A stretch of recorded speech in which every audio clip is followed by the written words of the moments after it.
Hey, this is Kyle with Kane Creations. I know it's been quite some time since I've posted any videos, but just haven't really been too busy around here.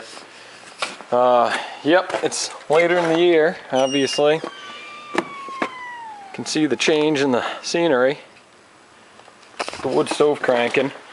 But I'm starting a new project. It's kind of a Christmas present for some friends. It's gonna be, I guess, kind of like a Lazy Susan, just an all-purpose little rack for teas or coffee or whatever. I guess the place has limited shelf space, so they wanted something they could put shit on.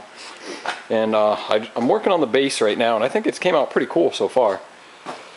I took some old like conveyor chain, welded that, and then this old propane tank, cut that up last night and got it welded on. But I think it's looking pretty cool. It worked out great. I found these pipe fittings and everything, and so my bearings and everything just screw right in the top of the tank. And then I'm in the process of building my mount that goes over that, and then it's going to have the pole that goes up to hold the shelves, and then the whole thing will just spin. So yeah, that's what's going on right now. Another thing, I got this lathe last weekend from my neighbor. I have no use for it whatsoever, and I'm trying to sell it.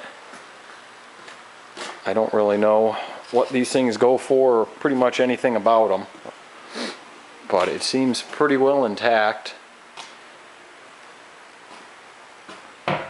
from what little I know.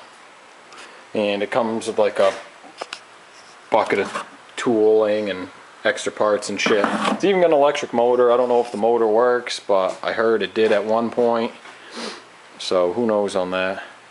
Anyway, if anyone's in the market for an old Fairbanks lathe, let me know, because this thing's for sale. I have no use for it. So yeah, I'm gonna make progress on this, and I'll check back in later in the day or when I actually have something more to show.